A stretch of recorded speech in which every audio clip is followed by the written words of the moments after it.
Lucas never liked to say his own name out loud. Whenever it was his turn during roll call at school, his chest would seize up. He'd feel his throat tighten, his hands sweat, his stomach churn. The name would come out in halves, stuck in his mouth, repeated, stumbled over, and inevitably someone would laugh. There was always a laugh. Sometimes it was quiet, other times loud and open, but it was there. From the other side of the room, at the back of the class, someone laughing. It had been like that since he was little. First grade, second, third. He spent all his time trying to speak as little as possible.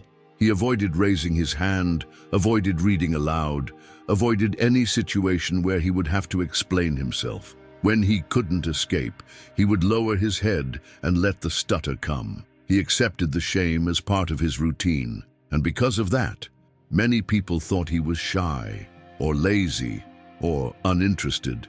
But Lucas was none of those things. Inside his head, he had too many thoughts, ideas, desires, ready answers, but his speech couldn't keep up. His voice always lagged behind, stuck, as if his brain was speeding and his tongue couldn't catch up. His mother tried to help. She took him to a speech therapist, did exercises with him, recited tongue twisters in front of the mirror, but nothing seemed to work. The school didn't know how to handle it either. Some teachers would force him to speak, thinking it was a tantrum. Others ignored him completely. As a teenager, Lucas learned to hide. He would stay in the back of the classroom, his headphones disguising his discomfort. When the teacher assigned group activities, he would pretend to be busy. When he was forced to present a project, he let his classmates speak for him. It wasn't a fear of public speaking, it was a terror of getting stuck. And he would get stuck, even in the simplest situations. Ordering a snack at school, he avoided it. Answering the phone, only if it was urgent. Meeting someone new, only through text messages. The problem is the world demands speech. It demands a firm voice, a quick answer, a presence. And Lucas always felt one step behind. When he tried to explain himself, the words wouldn't come out. The sentences would break. He felt smaller, and that ate away at his self-esteem from the inside. While his classmates spoke well, led groups, and played at being orators in the schoolyard, he felt like a ghost, someone no one expected to hear from. At 17, he started writing in a notebook, a way to vent. It wasn't poetry, it was just anger. Anger at not being able to express himself, anger at thinking fast and speaking slow, anger at sabotaging himself every time he tried to leave his silent zone. In that notebook, he wrote a sentence that stayed with him forever. "My mouth stops me from showing who I am." That sentence stuck in his head for years. He entered adulthood still with a heavy stutter. He tried to disguise it. He used easier words. He avoided certain letters. He would cut sentences in half. It was a constant juggling act to make it seem like everything was fine. But it wasn't. He lost opportunities because of it. In job interviews, the recruiters would get uncomfortable. Some tried to be polite, others would simply cut the conversation short. Once, he overheard one of them comment quietly to a colleague, "Imagine this guy dealing with a client. God forbid." He left that room with his chest crushed. He went into the building's restroom, locked the door, looked at himself in the mirror and cried. He cried with shame, he cried with anger, he cried with exhaustion. And there, between tears and sobs, something began to change. It wasn't a promise, not a grand decision. It was just a question. What if I really tried? Lucas left that restroom a different person, still crying, still ashamed, still afraid, but with a spark ignited. He had never faced his stutter as something that could be fought. He always thought of it as a flaw he would carry for life, something he needed to hide, to work around, to disguise, as if it were a curse from birth. But now, for the first time, he allowed himself to think, what if this can be changed? That day, when he got home, he opened his computer and went straight to YouTube. He typed, "How to stop stuttering." The first videos were from doctors, speech therapists, specialists, But what caught his attention was a video of a simple guy, his voice trembling, telling his story. He stuttered too.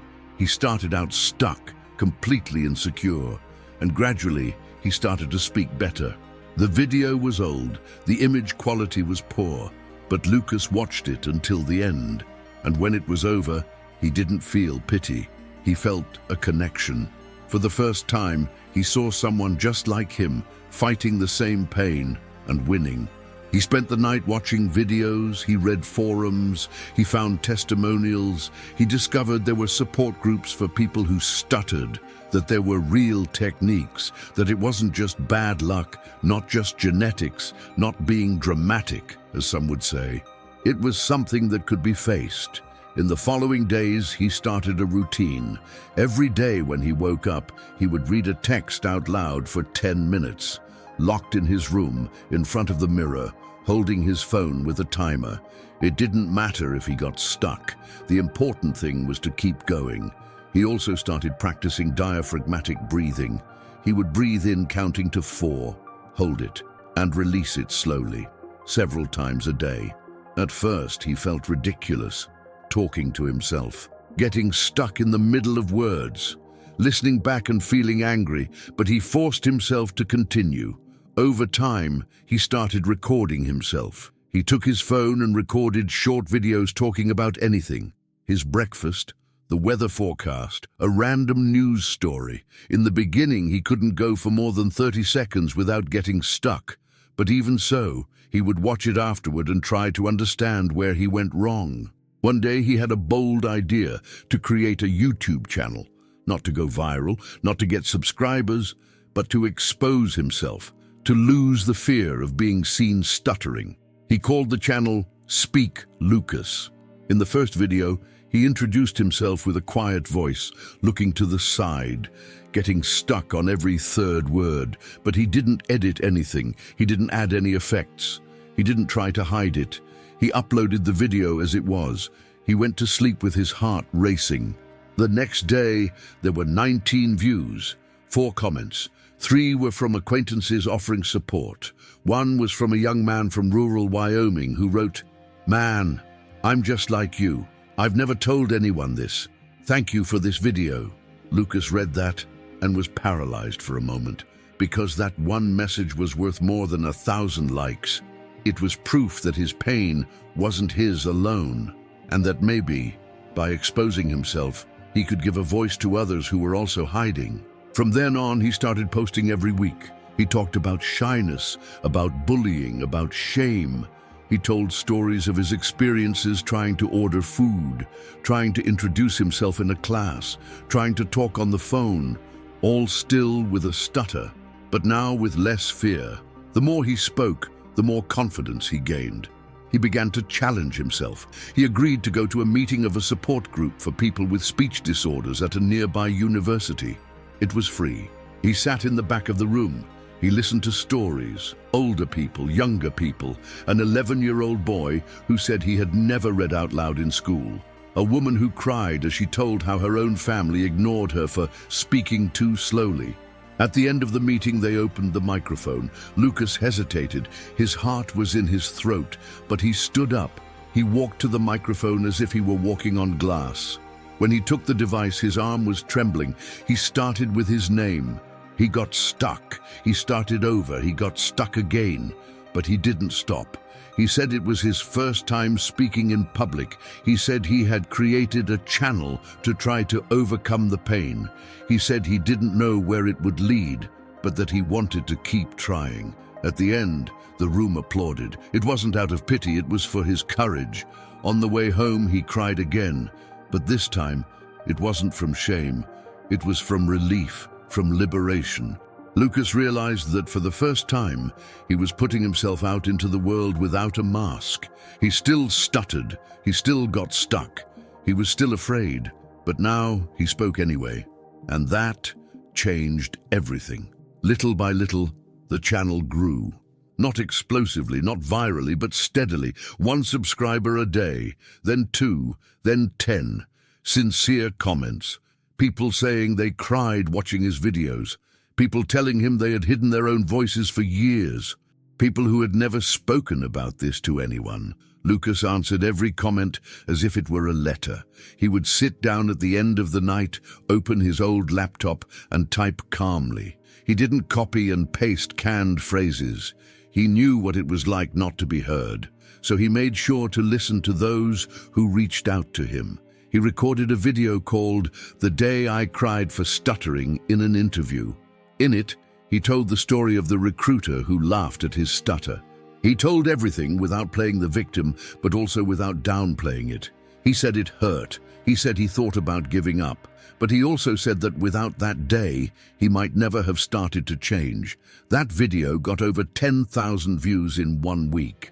People started to share it. A famous public speaking coach reposted it. A therapist commented that he would use the video in his sessions. A teacher from a small town sent an email saying the video helped her understand a student she thought was just inattentive. Lucas read it all in silence, and all he could think was, "I still get stuck. I'm still afraid. But now, they're listening to me." It was around that time that the invitation arrived. A local school was organizing an internal event about overcoming adversity. One of the teachers had watched his video and contacted him. The proposal was simple: tell his story to the high school students. Lucas froze just reading the message. His hands started to sweat. His throat went dry. Speaking to a full room, in person, no edits, no pause button. His head filled with doubts. What if he got stuck? What if the students laughed just like in his school days? What if he was humiliated again? But something inside him answered louder. What if it's different? He accepted. He spent the next 15 days preparing. He didn't memorize anything. He didn't create any slides.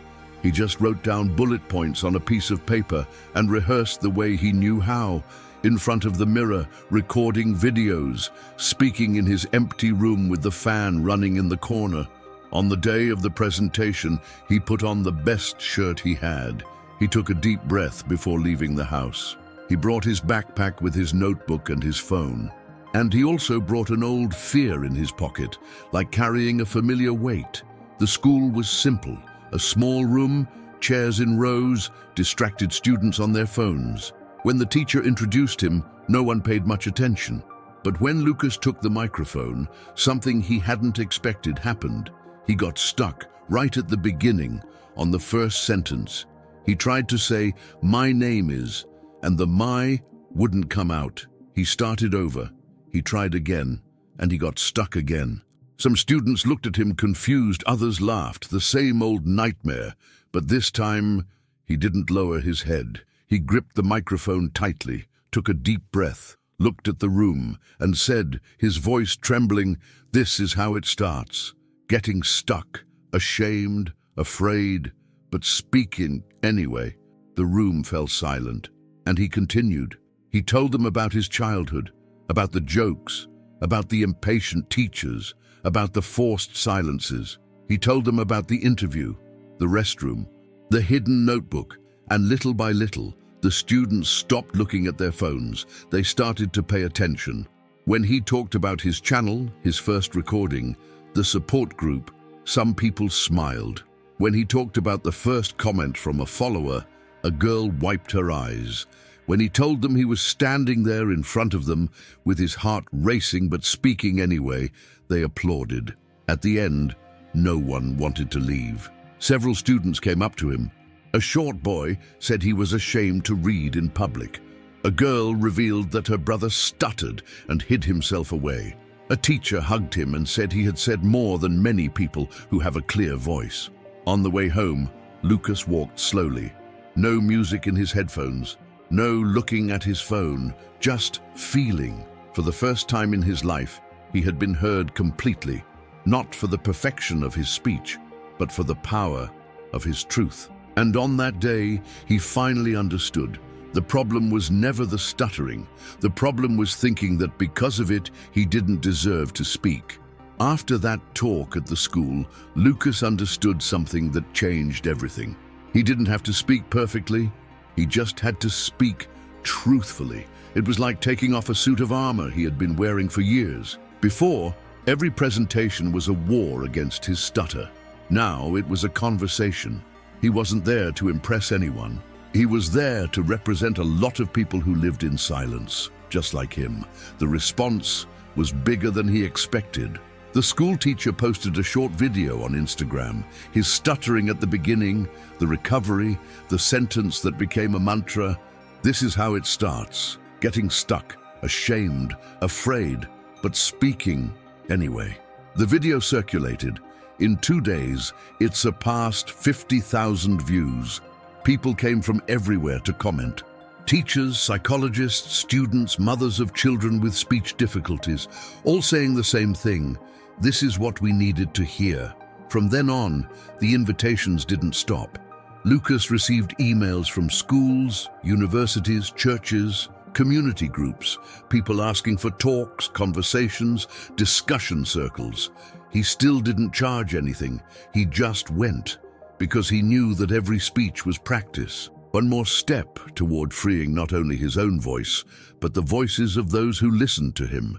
His schedule started to get tight. During the week, he worked as a receptionist in a small office. In his spare time, he studied voice, body language, nonviolent communication, emotional control. He took notes on everything. It became an obsession, but a good obsession. He wanted to understand how speech worked, not just the technical part, but the impact it had. He started a new notebook just for this. He called it his Courageous Speaking Manual. In it, he wrote sentences he saw in books, notes from his own videos, ideas for future talks. One page in particular was marked, "I don't want to be just an orator.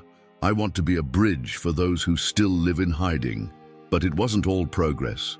In one of his presentations at a college, he got badly stuck. It was in the middle of a simple sentence, and the audience there was different. Young adults, impatient, some laughing quietly, others rolling their eyes. Lucas felt his heart race, his throat close up, sweat pouring down. He tried to continue, but he got stuck again. He was silent for almost 20 seconds. On stage, that feels like an eternity. He took a deep breath, tried to make a joke about the situation. No one laughed. He finished the talk on autopilot. He left through the side, went straight to the restroom, and washed his face. He thought about quitting. He thought he was overexposing himself, that maybe he had deluded everyone with an image of overcoming adversity that wasn't yet real, that he was still the same boy from the back of the class, trying to be heard in a world too rushed to wait. He went home that night and didn't record anything, no video, no story. He just lay in the dark, on his bed, staring at the ceiling. The next day, he thought about closing his channel. He opened the dashboard.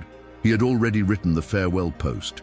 But before publishing, he decided to read the most recent comments. The first one read, "Hi, Lucas. I'm the father of a 9-year-old boy who stutters. He watched your video yesterday, and for the first time, he asked to read a text out loud. You have no idea what that meant to us." Lucas read it and he cried. He cried without anger, without fear, just with that mix of gratitude and responsibility. He deleted the farewell post and he recorded a new video. No script, no filter, just him looking at the camera, stuttering at the beginning, his voice trembling but saying, "There are days I think I'm still that boy who was terrified to say his own name, but today I've chosen to continue, even with fear, even when I make mistakes, because the voice you don't let out becomes pain, and I don't want to live with that pain stored up anymore." He published it. The video hit 100,000 views in 2 days, and something changed for good. Lucas stopped seeing himself as someone who was trying. He started to see himself as someone who was doing, with a stutter, with pauses, with insecurities, but doing it. And now, not just for himself, but for all those who still thought their voice was a mistake. At 26, Lucas stood on a stage with over 300 people watching for the first time. It was at an education event at a private university in the countryside. The invitation came because of a video he had posted about communication as a tool for inclusion. A professor saw it, was moved, and insisted on having him as a special guest. Lucas accepted without hesitation, not because he felt ready, but because he knew he had to face it head-on, without a shield, without too much rehearsal, just with truth. He spent the whole week nervous. He didn't sleep well. His voice would choke just thinking about it.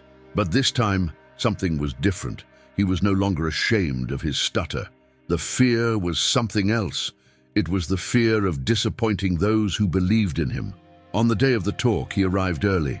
He sat in the corner of the green room, holding a crumpled piece of paper with handwritten bullet points. He avoided looking at the audience, which was slowly filling up. Pedagogy, psychology, communication students, teachers, coordinators, people with pens in hand, waiting for content. When they called his name, his heart raced, his hand trembled, his legs felt like they wouldn't obey. But he went up.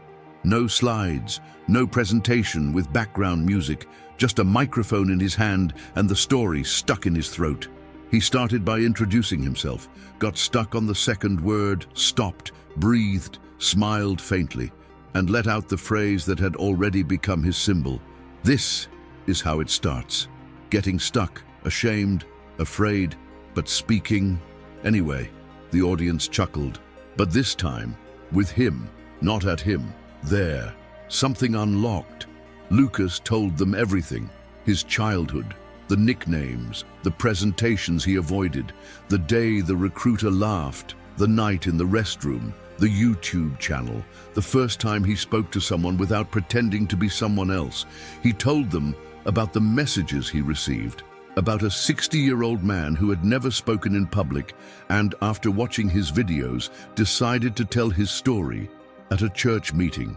About a 13-year-old girl who wore turtlenecks to hide her fear of being called ugly, and after watching him, decided to record the first video of her life. And he told them about himself, about how he still got stuck every day, how he still thought before saying his name, but also how now he chose to speak, even with the mistake, even with the pause. The talk lasted 27 minutes, and when it was over, there was silence. Not the awkward silence he knew so well, but a reverent silence. The kind that comes when what has been said cuts through. Then came the applause. Long, sincere. Lucas came down from the stage with his face wet. He didn't know if it was sweat or tears. Maybe both. A professor hugged him, emotional. A student apologized for having misjudged the topic when she saw the program. There, he understood that he had reached another level. He was no longer just the guy who overcame his stutter. He was the guy who taught courage. In the following days, his followers increased. An invitation from a radio station came, then a podcast, then an interview on a regional TV channel. In all of them, he made it clear, I still stutter, and maybe I never will stop. But today, I no longer let it silence me. He started receiving invitations to give speaking workshops. He created a project called Speak with Your Heart, aimed at young people with expression blocks. He visited public schools, community centers, even juvenile detention centers. In one of them, a teenager with downcast eyes asked, "What if no one wants to hear what I have to say?" Lucas answered without thinking, "Then speak anyway, because your voice needs to hear you first, before anyone else." That sentence is still posted on the wall of that facility to this day. Lucas was becoming more than an orator. He was becoming a benchmark.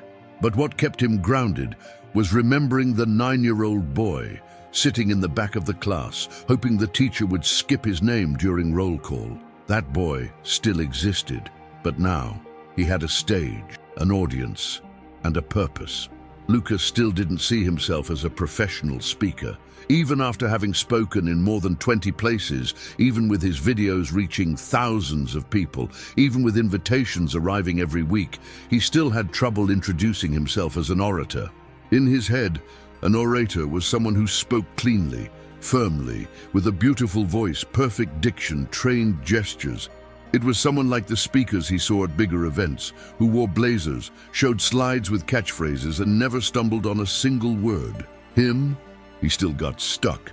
He still took a deep breath before saying words that started with P or G. He still wrote down the first sentence of his speech on paper, afraid he would forget if he got stuck at the beginning. But the audience didn't care about that. On the contrary, people saw that very vulnerability as a strength because it was real, it was human, it was different from what they were used to, and that was exactly what touched them.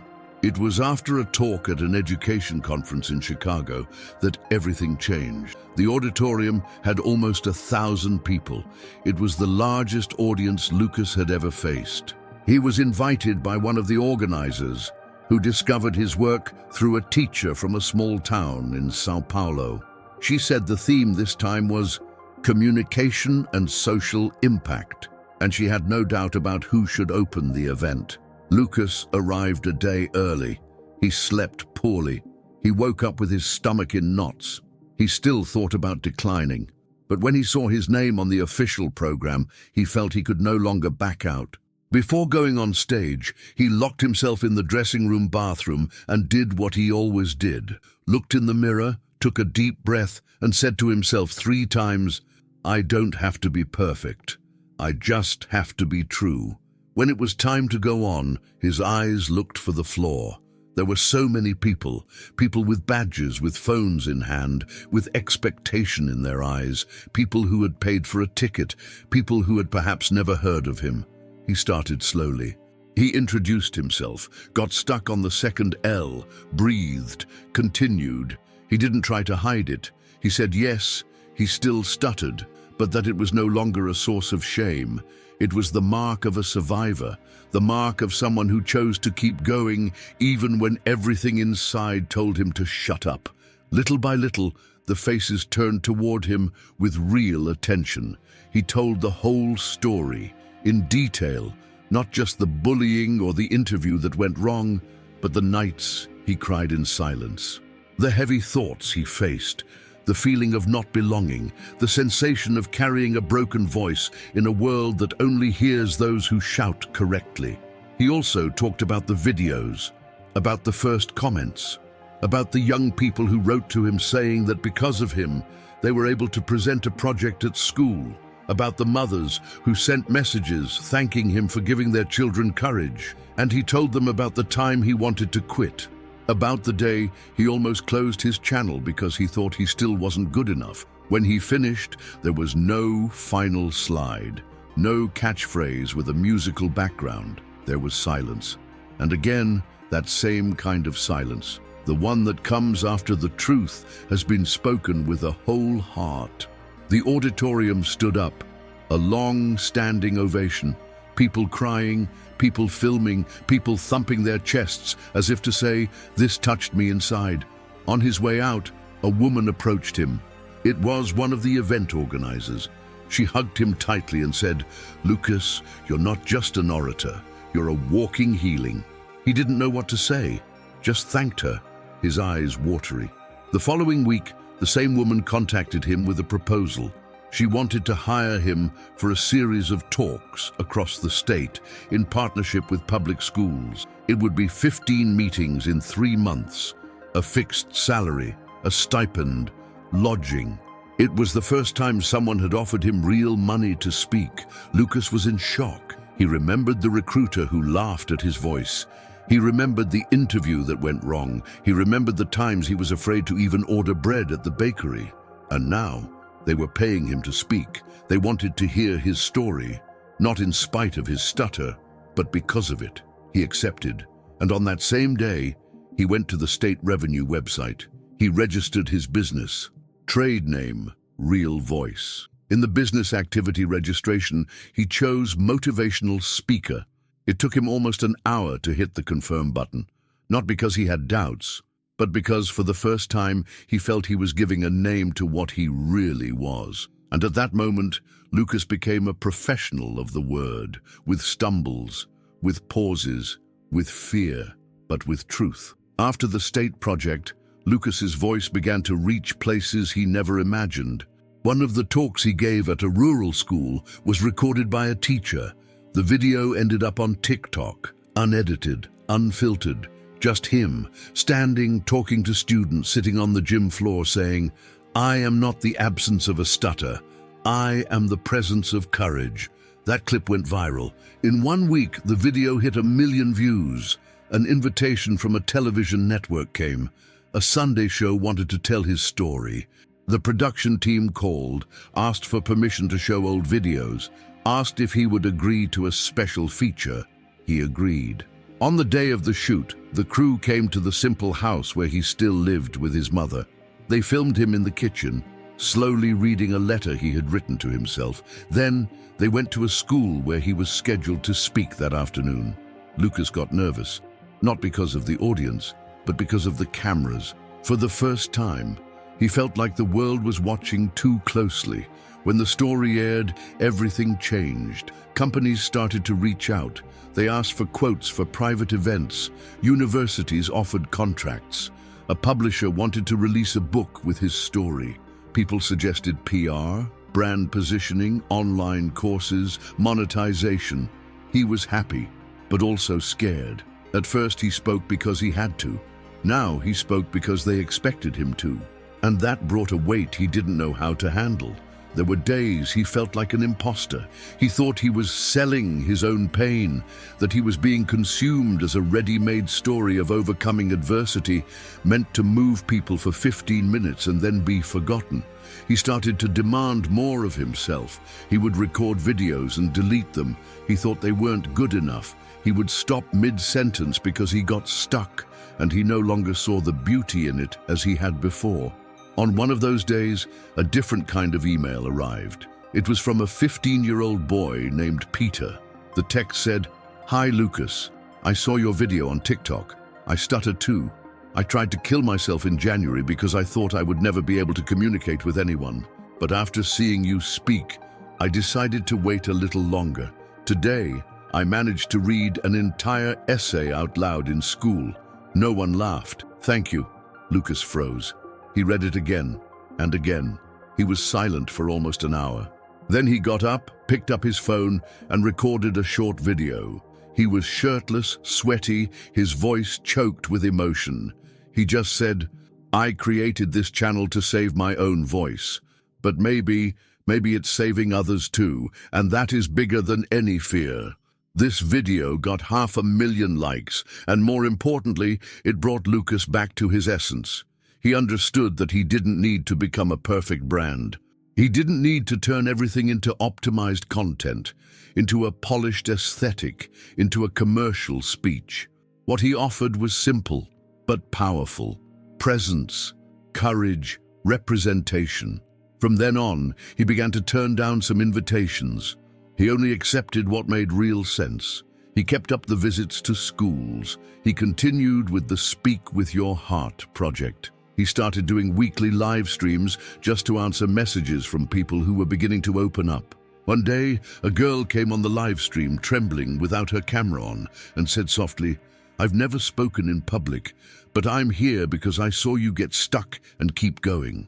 And I think I can try too." He was silent for a few seconds. Then he replied, "You've already started, just by being here. And when your voice comes out, the world will listen." The live stream ended with everyone crying. The following week, that same girl sent a video presenting a seminar at school, getting stuck, but speaking with pride. Lucas saved that video on his phone with the name, "This Is Why." On that day, he finally understood. It wasn't about him. It was about the others who saw themselves in him, about those who were still in the dark, waiting for a sliver of courage to release the sound of their own soul, and that was priceless. One day, in the midst of his busy schedule, Lucas received a simple message. It was from the new principal of the school he had attended from age 7 to 17. The same school where he would get stuck during roll call, where he was bullied, where he swallowed his tears many times hiding in the restroom. The principal wrote, "Lucas, I saw your story and found out you studied here. I would very much like to invite you to come back, to speak with the students. I think it would be special for them, and maybe for you too." He stared at the screen for a while. He felt his chest tighten. Returning there was more than a talk. It was a reunion with the past, with the child he once was, with the silences, with the jokes, with the downcast eyes in the schoolyard. He thought about refusing, but he knew he couldn't. He said yes. He arrived at the school gate on a Friday morning. The security guard was different, but the smell was the same. The sound of the bell, the scratched floors, the slightly peeling walls, all the same. He entered slowly. The students were in the yard, some playing soccer, others on their phones, some talking loudly. A girl was reading alone, leaning against a pillar. He saw himself there years ago, with the same worn-out sneakers, the same desire to disappear when someone called his name.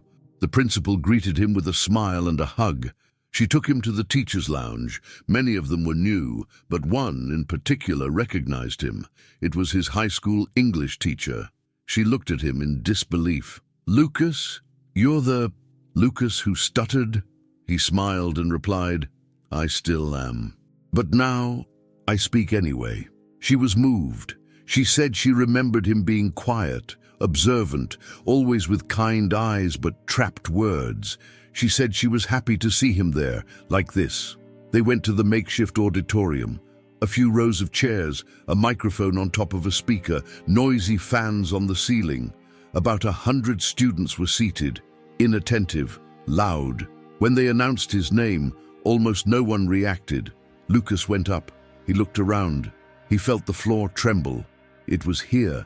The school where he cried because he couldn't give a presentation, where he heard quiet laughter every time he got stuck, where he learned to be silent to avoid pain.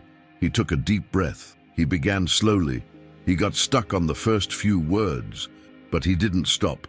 He said, "I studied here for many years, and during all of them I fought in silence because I thought my voice was wrong, that I was less, that I would never be heard." Little by little their attention grew. He continued, "Today I didn't come here to show that I've won. I came here to remind you that I'm still in the process. But now I walk with my voice let loose, even when it fails." The eyes began to fix on him. He told real stories from that school, about the time he pretended to be sick to avoid presenting a project, about the time a classmate imitated his speech in front of the class, about the time he truly wished the teacher would forget his name during roll call. He said it all without resentment, but with truth. At the end of his speech, he was silent for a moment. Then he looked at the audience and said, "If anyone here feels like they have something stuck inside, know that you can get it unstuck. Not all at once, not with magic, but with small acts of courage, day after day. And if I was able to speak here today, anyone can." Applause, long, sincere. Some students came up to him afterward. A short boy with a soft voice hugged him tightly and said he also stuttered. Another girl told him she always got stuck because of anxiety and that she felt alone. Lucas looked at each one calmly. He answered as he always did, with presence, with his whole heart. Before leaving, he passed by the old room where he used to hide during recess. It was closed, but he rested his hand on the door and said softly, "Thank you for not swallowing me. I'm here." On his way out of the school, he looked back. This time, not with fear, but with pride. His voice no longer lived there. It had taken on the world. After that day at the school where it all began, Lucas realized his mission had become something else. It was no longer just about telling his own story. It was about helping other people tell theirs. He went home with this in his head. He sat on the living room sofa, opened the notebook he always carried in his backpack, and wrote on a blank page, "What if my mission is to teach those who hide how to take the stage?" That's where the idea for the Trembling Voices project came from. The name came from a line he used in his talks: "Don't confuse a trembling voice with a lack of courage." He set it all up in the simplest way possible. He created an Instagram page, a free Google form.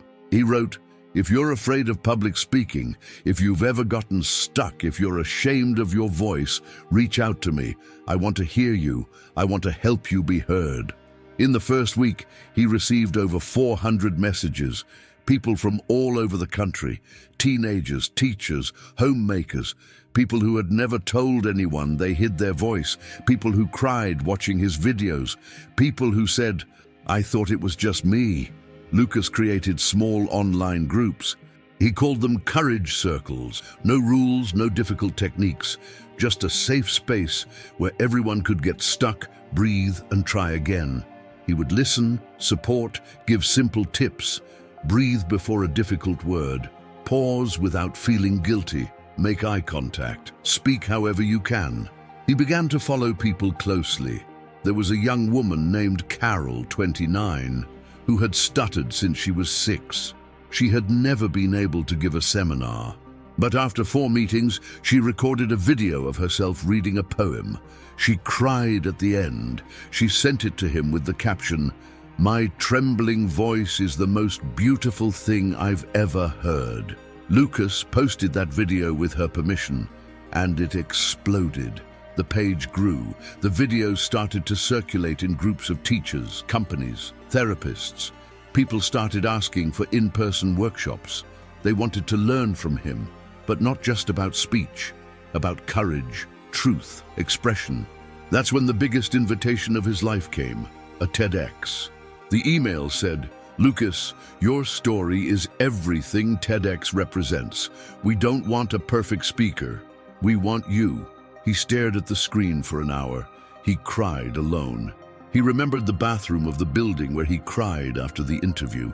He remembered the first video on his channel, getting stuck on his own name. He remembered the school, the jokes, the silence. And now he was an invited guest on one of the most respected stages in the world. He accepted. He spent weeks writing the talk. He didn't want to memorize it completely. He wanted to keep it alive, organic, the way he always did. Rehearsal, yes, but with room for improvisation, for real emotion. On the day of the recording, he wore simple clothes, black sneakers, a plain t-shirt, jeans. No attempt to look like something he wasn't. He went on stage and for the first time spoke with total peace. He got stuck on the 3rd sentence and he smiled. He said, "I still stutter, but now I stutter with purpose." He told the whole story in 15 minutes. At the end, the audience stood up, a standing ovation, people crying, people smiling, people hugging each other. After the event, dozens of people approached him. A young man in an expensive suit with red eyes said, "I'm the CEO of a tech company, but I've never been able to give a talk without anxiety medication. Today, you gave me more than courage. You gave me freedom." Lucas listened in silence. He shook the man's hand firmly. He was no longer surprised, because he knew everyone carries something that holds them back, but almost no one has a safe space to let it out. Today, the Trembling Voices Project has trained more than 3,000 people. People who before couldn't speak in a group of friends, and now teach classes, give talks, do interviews. Lucas became a public speaking mentor, but without ready-made formulas. No, speak with posture. Articulate your words. Control your tone. He taught only the essential. Speak with truth, even if you get stuck, even if it hurts. Speak, because your voice has something to say. And now, there was just one more step. To speak on the biggest stage he had ever set foot on, for thousands of people, and he was ready. It was a Saturday night. Lucas was in São Paulo, backstage at one of the biggest personal development events in Brazil. More than 5,000 people seated in a packed auditorium, giant screens, concert lighting, people from all over, young people, adults, executives, teachers, mothers, students, all there to hear stories, to learn from speakers who had something to say. Lucas would be the last of the day, the closer. While waiting for his call, he stood alone, leaning against the cold wall of the dressing room. In his hands, a small, crumpled piece of paper with 3 words written in pen: "Speak with truth." It was the same piece of paper he had carried since his first event. His heart was pounding, but it wasn't fear. It was presence. It was the weight of everything he had lived through up to that point. The production manager's voice came through his earpiece. "Lucas, you're on." He went up. He walked along the side of the stage. The lights were blinding for a second. The sound of the applause was muffled. A big sound. Alive. Real. He breathed. He looked at the audience as if he were looking at himself. And he began. He said his name. He got stuck on the first syllable. The audience fell silent. And then he smiled. And he said, "And that's how it starts. It's always been like this. And that's okay." Light laughter. People relaxing. People opening their hearts. And he continued. He told the whole story, but now from a different place, no longer from the pain, but from the journey through it. He talked about his childhood, the jokes, the silences. He talked about the interview, the restroom, the video.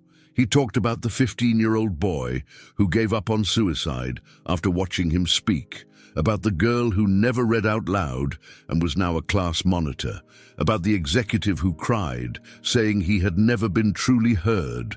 And then he said, "Today I'm not here to show that I've won. I'm here to remind you that your voice matters too, even when it trembles, even when it fails, even when no one is listening." A pause. The lights softened.